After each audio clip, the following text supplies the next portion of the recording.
Shavuot Tov, nouvelle semaine avec cette nouvelle paracha, la paracha de Tetzavé, qui est un prolongement de la paracha de Teruma. Et ces deux parachiotes vont se retrouver dans les mêmes termes, dans les Vayakel et Pekoudé. Pekoudé qui clôturera le livre de Shemot et qui aura une singularité sur le fait que 18 fois nous allons écouter la phrase que tout le monde connaît, Ka'asher Tziva Hashem el Moshe, comme Akadosh Baruch Hu l'a ordonné à Moshe. Est-ce que c'était tellement difficile de construire un Mishkan pour, selon la volonté d'Akadosh Baruch Hu, pour répéter autant de fois? En réalité, on réalise que les personnes qui accomplissent ce qu'il leur est demandé le font généralement approximativement. Ce qui veut dire peut-être moins bien, peut-être mieux. Mais il y a une satisfaction à faire quelque chose d'approximatif par rapport à ce qui est requis. De même, ce défaut est courant parmi les êtres humains.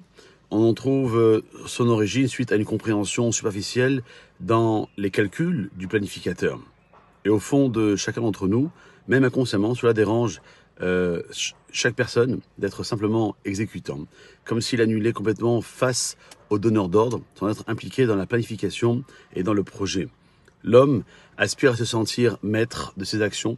Ce désir est si profondément enraciné en lui que cela le pousse à interpréter, à comprendre et à ressentir les choses au point de prendre également des décisions et de ne pas mettre, selon son bon vouloir, une touche personnelle.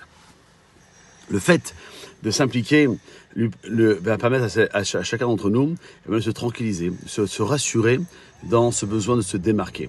Si la Torah souligne 18 reprises que les bénis Israël ont agi exactement comme Akadosh Baruch Hu l'a ordonné à Moshe Rabbeinu, cela montre essentiellement l'obéissance complète à la parole divine seulement. Et c'est là même le summum de la singularité du peuple juif. S'anéantir complètement devant la volonté de Dieu. Ils ont agi sans considération personnelle, sans ego, et sans vouloir devenir maîtres de leurs actions. On retrouve cette idée identique au sujet de Aaron, lorsque Akadosh Baruch Hu lui dira Daber el Aaron be'alotecha tanerot, de monter, d'élever les bougies, les lumières de la menorah.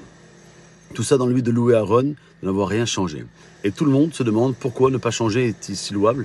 En vérité, ce n'est pas le fait qu'Aaron n'a pas changé, elle n'a pas fait moins que comme il a été ordonné, mais c'est l'interprétation innovante de dire qu'il n'a pas changé pour apporter des améliorations.